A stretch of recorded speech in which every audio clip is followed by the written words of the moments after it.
This video is going to be about people pleasing, self-sacrifice, and boundaries. Something very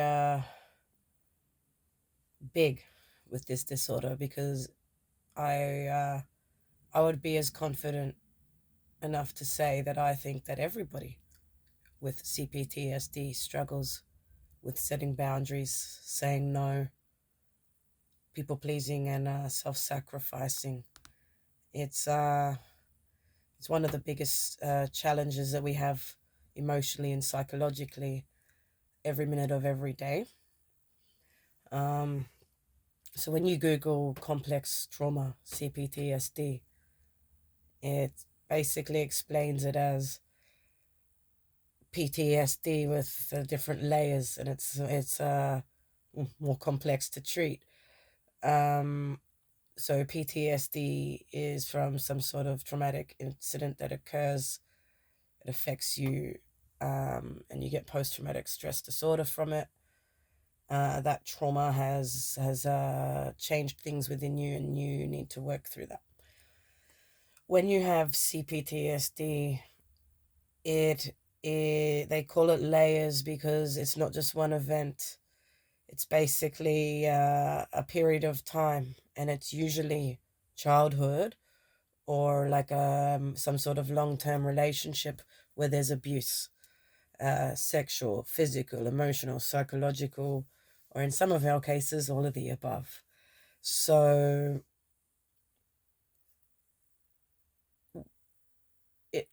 it's a different kind of trauma. Anyone who has suffered from abuse or knows anyone who has knows that they come out of it quite damaged. There's always issues with self-worth. There's issues with, confidence, self-esteem. And that is the, I guess, main reason that we are, as in people with my disorder, are found to have as the cause of the people pleasing and the self-sacrificing and the not saying no. But it's more than that. There's a lot of layers to that. So let's think of each of them. What are they? Self-sacrificing. That means you're giving up your own needs for others. Yeah. So you're putting others' needs or wants before your own needs. You're not taking care of you. You're not number one. You're giving up your time. You're giving up the things you would normally buy for yourself, your self-love, whatever it is that you're meant to be doing for you, or buying or getting or having, you're not, and you're missing out because you're giving it to someone else. And it's a big thing when we have this trauma in us, is that we are actually going backwards quite often because we will put our needs on the back burner and make sure everyone else is okay first. So we'll deteriorate while we're holding everyone else up. That's a huge pattern. I'm going to get to other reasons why in a moment. Now, people pleasing is basically the same. We want to make others happy. We'll do whatever it takes, sometimes at the cost of our own dignity. We will embarrass ourselves. We will go without. We will go above and beyond because we just want to make sure everyone else is okay. And the setting boundaries and the saying no all ties in with that. So we don't want to upset someone by saying no. We don't want to offend them. We want them to be okay. We don't want to be the cause that someone else has suffered. Now, there's a lot of reasons tied in for all of this. And when you've been abused, if you look up what all the textbooks will say, all the psychologists will tell you, all the websites with the support groups and helplines and whatnot. We are scared of being abandoned. We are scared of getting in trouble.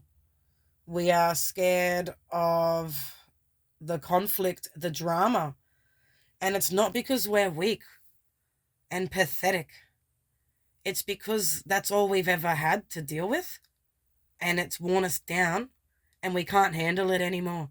It's just like we'll do anything to not be hit, to not be yelled at, to not be told that we're scum, to not be spat on, to not be lied to and just taken advantage of and manipulated and hurt and hurt and hurt. So we'll just run around making sure everyone's happy so that we don't have to suffer. But all along, we're causing our own suffering by doing that. We're attracting people who don't respect us. We are getting taken advantage of by people who we care about.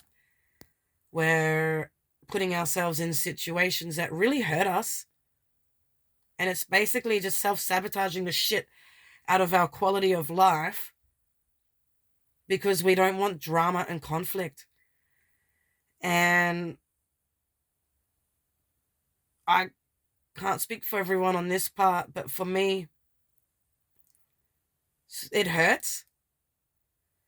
So I'll stand up for myself if and when needed, but I'll choose my battles, because if I'm fighting someone who is a moron, doesn't get it, or someone who is just so disrespectful and doesn't care, whatever it is, if I'm not going to get through to them and I'm just going to keep hurting myself, I'll choose my battles, because fighting hurts. Talking hurts. Sound hurts. Stress hurts. Confusion hurts. Anytime you're in anything negative, it hurts. The electricity is zapping.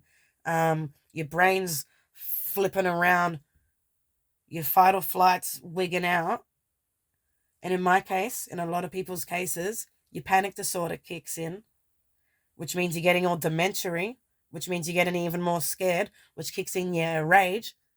You're putting yourself in a situation where you can just totally fly off the handle and be the bad guy. So it's also to protect yourself and everyone around from you getting triggered and exploding into something that no one understands, no one can handle. They make it worse. And then what? You get dragged off to a nut house? Like, we can't afford conflict. It does things to us. It changes us. It puts us in triggers. It sets things off that we can't control and no one around understands, makes it 10 times worse. We have to hide from it all. Sorry, I just had to pause. I'm coming back. Yeah, we have to protect ourselves from what happens in conflict, because we have a disorder that no one understands. So being triggered is unavoidable. And once that happens and you're in a fight with someone, it's always going to result with you being the bad guy, and everything's going to be about what happens when you're triggered, and nothing that they've said or done will ever get addressed. So you just don't want conflict, and you just run around pleasing everybody because it's easier. So also when you have abandonment issues,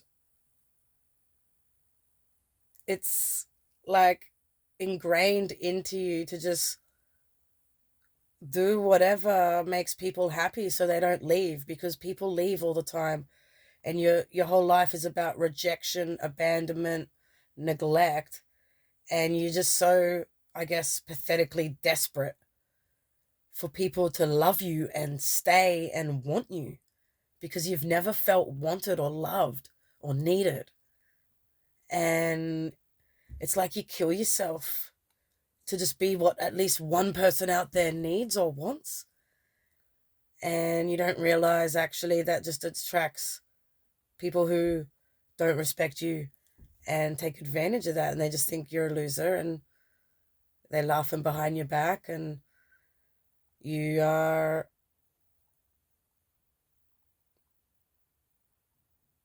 yeah, you're just this person who never belongs or fits in anywhere, and you feel it everywhere you go. So you